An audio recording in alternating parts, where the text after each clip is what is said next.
Hello IGNOU student, I hope आप सब अच्छे होंगे और अपने एग्ज़ाम की प्रिपरेशन अच्छे से कर रहे होंगे।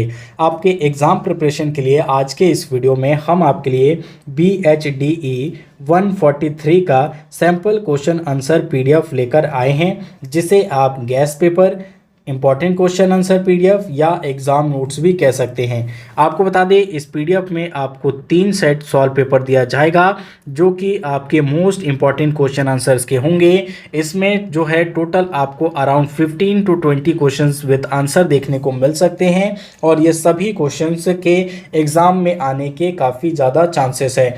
तो एक एक करके हम सभी क्वेश्चन और उनके आंसर्स को देखेंगे।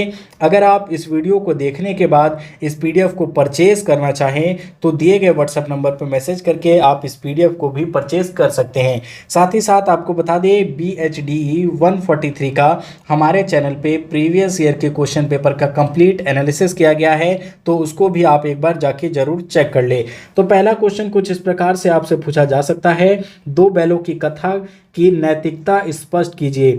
तो आपके इस सब्जेक्ट कोड में एक कथा दी गई है, दो बैलों की कथा, तो उस कथा की नैतिकता को आपको स्पष्ट करना है। देखिए, नैतिकता के बारे में ये जो क्वेश्चन पूछा जा रहा है, अगर आपने इस कहानी को पढ़ा होगा तो यहाँ पे जो दो बैलों की कथा है, इसमें हीरा और मोती नाम के दो बैल होते हैं, जो कि अपनी नैतिकता को, या कहें कि उनका जो जीवन था किस प्रकार का था, अपने अस्तित्व को किस प्रकार से वो बचाए रखने का प्रयास करते हैं, उनका व्यवहार किस प्रकार का था, ये कहानी आपको काफ़ी कुछ स्पष्ट करेगी। उनकी नैतिकताओं को आप देखते हैं तो वो जो दो बैल थे, उनका किस प्रकार का जीवन संघर्ष भरा रहा, कैसे उनको किसी दूसरे के हाथों बेच दिया जाता है, वहाँ पे उनके साथ क्या क्या दुर्व्यवहार होता है, क्या क्या यातनाएं सही जाती है, उसके बावजूद भी वो लोग जो है इसका विरोध जो करते हैं, वो इसमें किसी प्रकार का वो हिंसा का प्रयोग नहीं करते। तो उसमें बैलों की जो नैतिकता है उसको दिखाने का प्रयास किया गया है।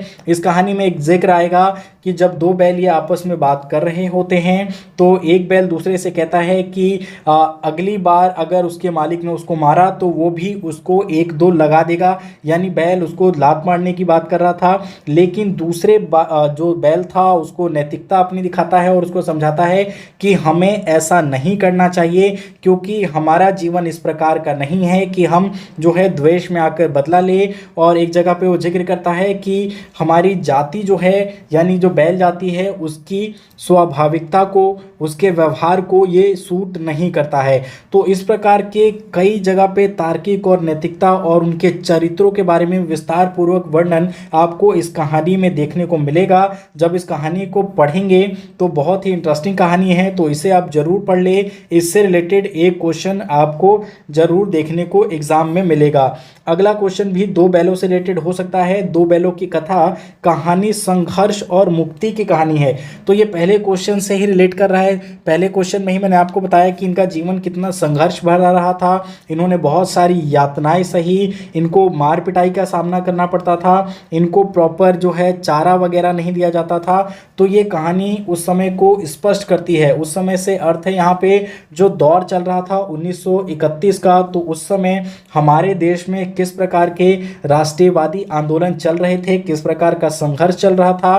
तो इसी कहानी को कहानी के रूप में प्रेमचंद्र ने हमारे उस देश की व्यवस्था को, स्थिति को बताने का प्रयास किया था। तो इसे भी आप अच्छे से पढ़ लेंगे। नेक्स्ट क्वेश्चन हो सकता है आपका, दो बैलों की कथा कहानी का कथानक स्पष्ट कीजिए।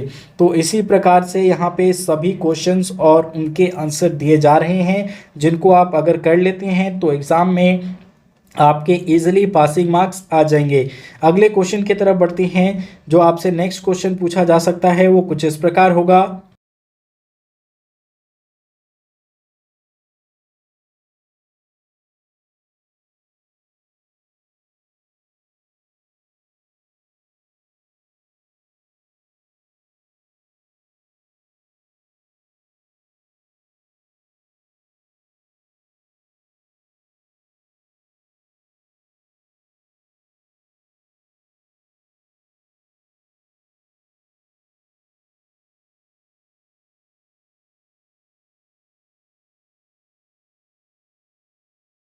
नेक्स्ट क्वेश्चन आपका हो सकता है पंच परमेश्वर कहानी की समीक्षा कीजिए। तो जो पंच परमेश्वर कहानी थी उसमें उस समय गांव में पंचों का क्या योगदान हुआ करता था, किस प्रकार से पंच को जो है या जो व्यवस्था होती थी पंचायती व्यवस्था उसमें एक भगवान के रूप में उनको देखा जाता था, उनकी क्या योग्यताएं रहती थी, पंचायत किस प्रकार से बुलाई जाती थी, क्या व्यवस्था थी। और इसमें जो एक हमें पंचायती व्यवस्था देखने को मिलती है उसका आपको जिक्र करना होगा। और जो कहानी में जो जिसको सज़ा सुनाई जाती है शेख लल्लू चौधरी जो था उसको किस प्रकार का इसमें योगदान रहा, ये सारी चीज़ें आपको इसमें लिखनी होगी। तो ये क्वेश्चन भी इम्पॉर्टेंट है। इसी से रिलेटेड पंच परमेश्वर कहानी का कथनांक स्पष्ट करना होगा। ये एक नेक्स्ट क्वेश्चन आपसे पूछा जा सकता है। पूस की रात से अक्सर हमें क्वेश्चन देखने को मिलते हैं, तो पूस की रात को भी आप जरूर करें।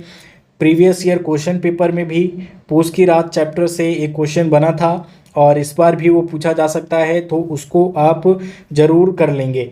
आई होप आपके लिए ये वीडियो यूज़फुल रहेगी। किसी और सब्जेक्ट का अगर आप सैम्पल क्वेश्चन पेपर देखना चाहते हो तो कमेंट कर दें। इसी तरह की और वीडियोज़ के लिए हमारे चैनल को सब्सक्राइब करना ना भूलें। Thanks for watching.